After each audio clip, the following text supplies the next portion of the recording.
We are filming at a very unusual time. It is currently 11 a.m. on a Friday, and this would not be possible to film right now if we had Quinn at home. So where is she? Daycare. Daycare! We're gonna be talking about that in this video.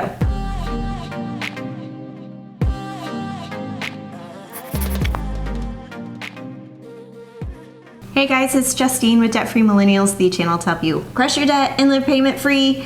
And this is my husband, Kyle. Sup?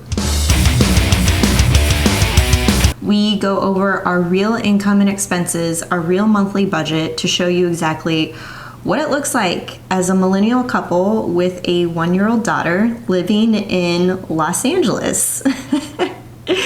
And we do that while we drink a beer. So what are we drinking today? LaCroix. Why? That's so disappointing. It is. Well, first, it's 11 in the morning. Second, we're doing dry January, but not just dry from alcohol, but also sugar. I feel like in the month of December, from like Thanksgiving to New Year's Day, it is just alcohol and sugar every day because everyone's bringing in, candies, and you get shipped candies. And I was baking a lot of cookies. I hated nobody was complaining. Meanwhile, Quinn is at that age where she's really interested in pouring things, and so I thought it was a great mommy and me time to bake cookies in the afternoon, and she loved it. So it was pretty cute. Anyway, here's to dry January, just kind of doing a reset. This is day 6. I really feel no difference. I've noticed a difference in my sleep. I slept fantastic last night. I still sleep horribly. Needless to say, let's go ahead and get into our December budget, which was eye-opening, and then we'll talk about our plans for the rest of this year. Okay, sounds good. All right, so looks like we planned on bringing in $11,000. We actually brought in $14,101.30, and we have a leftover of $1,700 and change. Okay, so we're in the positive. I like that. It seems like we brought in a lot of money. Is that the new norm, or did we bring in a lot of money? No clue. It looked like you had several reimbursements from your company. I'm guessing those are from work trips from November? Probably. I had a couple. Because you didn't have hardly any in December, right? I had one trip in December. One trip, okay. So we're not used to that because my last job, you had to do everything on the corporate cards, and like they didn't let you use your own personal stuff for reimbursement. Like you got reimbursed for food, and that was it. Like, well, the Ubers, but the new company, you put everything on your own card, like everything. So then you get all the points for it, and then they reimburse you. And I prefer that because I like to get the points. Some people can't handle that because it is a big expense when you go on a trip. It's like $2,000. All right, so let's take a look at the rest of our December budget, starting with the fixed expenses. Groceries. Well, first, rent. Oh my gosh. I hate saying that. Can we cut that off? Just like, I know, but like big those of us who follow for a while have noticed that it's been $4,200 for the last 3-4 months now. Oy. But groceries, I cannot win with groceries. I even put that in the notes sections down here. I feel like we can't win with groceries. And you've even heard me on other episodes where I do the millennial real life budget review, and I look at people's budgets and I'm like, wow guys, you're spending a lot of groceries for 2 people. We're pretty much in the same boat. I don't get it. Okay, well, hold on. But like December is known as like you have Christmas dinner. We had family in town. We did the Christmas dinner thing. We did our own Christmas dinner thing. We did our own thing where we bought extra nice food for our New Year's Eve because we didn't go anywhere. True. So like we even talked about that. We said, hey, we're not buying plane tickets to go home. Let's splurge a little bit on like our dinners. We did. And we did. And that's going to reflect in the budget. I had increased the budget. I thought $850 would be I think reasonable. I think January will be a little bit more accurate. Down here. Okay, so we mentioned in the intro of this video that Quinn is in daycare. If you guys have been watching for a while, you know that we've had a full-time nanny for over a year for sure. If you combine the one that we were working with in San Diego and the one we were working with here. I mean, probably a year and a half. Yeah. Maybe more. Long story short, the daycare called and said that they had an opening in January.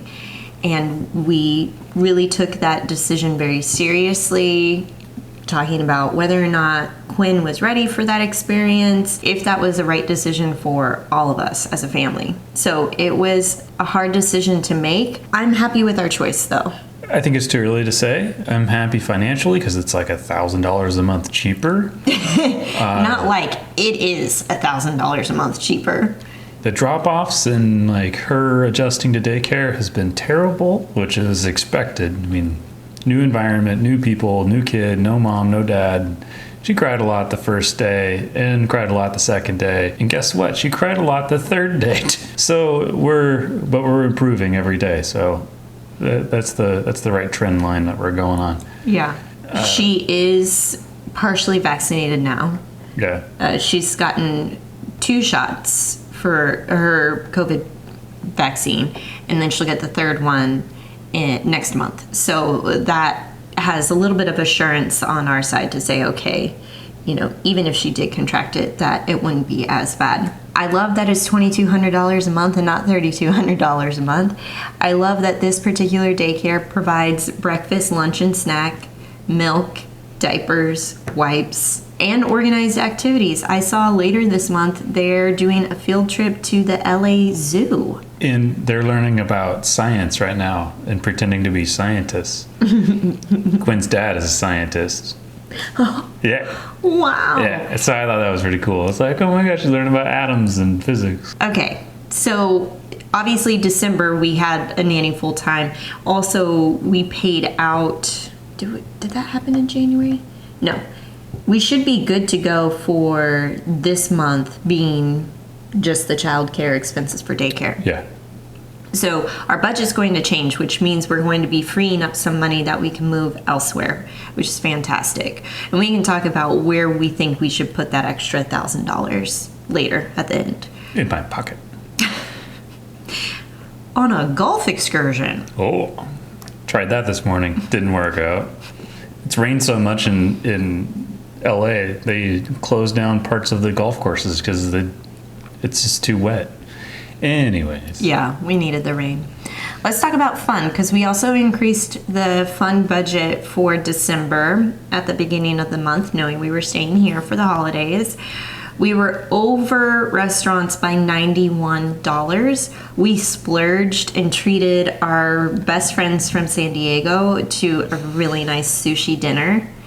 And that was so much fun. Yeah. We got to do that here in LA, and we needed some friend time, so we were so happy they came up. And yeah, they're gonna go do this nomads lifestyle of like living in a new place every month and just Airbnb-ing it. While they can work from home. Yeah, and so we don't know when the next time it is we're gonna see them. We're just like so thankful that they came up. Yeah. So yeah, it was a worth the splurge. Who you are if you're watching. Yeah. Okay, fun money. We did pretty good on. So I guess you could say, like, between the two of these, like, it equals out, as you like to point out to me. Every time. Every time. The shopping, I have to look into this. Okay, there are 2 charges from December 9th and 13th on Amazon that I have no clue what that is, because it looked like we didn't purchase anything on those dates. So I have to contact Amazon customer service to figure out what are these charges. But lots of Amazon. And we also purchased $167 on Amazon towards 2 patio chairs and like a coffee table type thing for outside, because we got rid of our old patio set from San Diego and we had nothing out here. So we're really excited, because one of the things we started during the pandemic was our cocktail nights. Yeah. Where we obviously can't do it for January. LaCroix mocktail nights. And we would sit outside and have a drink, and it was really nice. So I'm really looking forward to doing that again. Yeah, it was wild at the beginning, in that March when everything shut down. We just made cocktails at home, and we would sit outside on our patio, and there was no traffic. It was dead quiet in downtown San Diego. It was weird. You could whisper and you could hear each other, and there wasn't any cars, there was no pedestrians, there was no homeless or drunk people walking around. It was wild. It was wild. Okay, gifts. I was still over on gifts. $632 instead of $450. And then I did spend some money. Whoa. Yeah. Way to just like skim over that. Well, I know what we're going to say. Where's this money coming from? I don't know. Keep it from the surplus. I don't know. What I'm learning here, though, is that we need to increase the amount of like gift budget every single month, the sinking fund.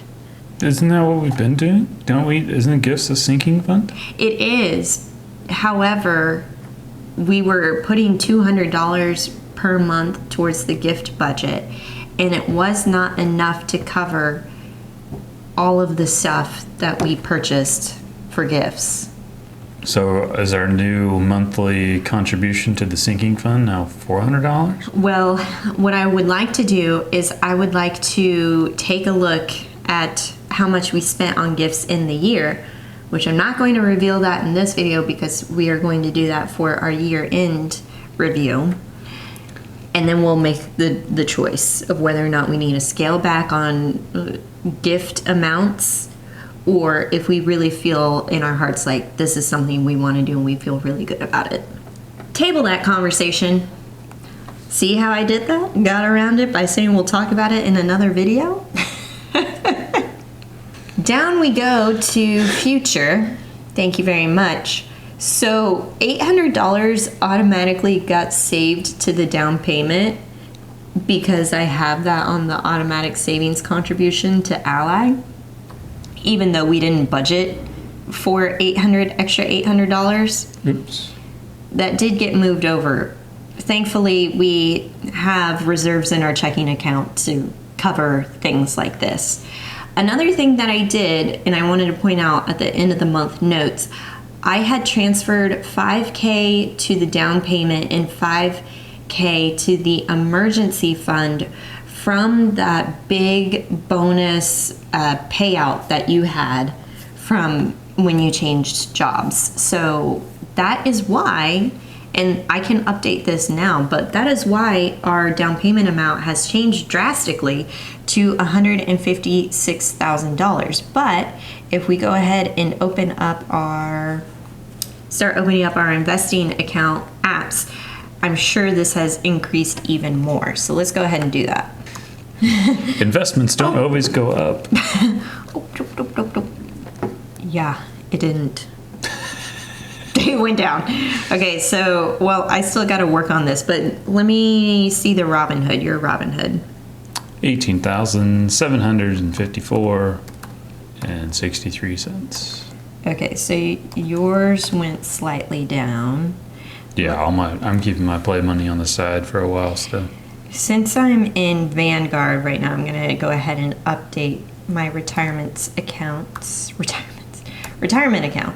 And my Roth is sitting at 29,380.02, and my rollover IRA is sitting at 33,139 and 56. So slightly down on all of my retirement accounts. What are we at? WEBULL is at $1,749.71. Okay. Stash, $898.20. And let me go back up to my down payment amount here. Okay, that's why I didn't think it was correct. Perfect. Okay. The down payment amount now is at $157,956. The reason why it jumped up again is because we had $3,000 sitting in a CD with our primary bank that was earning 3%, and we just continue to renew that CD. But now that we are getting a little bit closer hopefully to buying a home, we said, okay, let's not renew it. Let's just cash it out. And then I just took that $3,000 and moved it over to the Ally high yield savings account. So that's why we got a bump. Whew, that feels good. Okay, did I miss anything? Betterment and Quinn's college fund. Betterment actually increased. This is the only one that increased. And then let me check Quinn's college fund. Slightly down. Okay, how much money we have left over? What are we doing with it? You know what? There's one other thing we gotta cover. What? You filled in the green. I did. Yeah. We finally got that done. Yes, we filled in our pre-tax paycheck contribution amounts. There were some line items on your pay stub that I was like, what is this? We can chat about that later. It was just a couple dollars. Like literally, I think there was MISC for $3. I'm like, miscellaneous? They just take $3 out randomly. Anyway, we can talk about that later. It's interesting to see because you get paid every week. Yeah. So I had to multiply this by 4 to kind of figure out exactly what was going into or what was taken out of your paycheck. So it's funny because looking at these year-to-date contributions now, I've seen that we've paid in $115 to dental insurance, and yet we have yet to use it. Like, we've not like done any dentist appointments.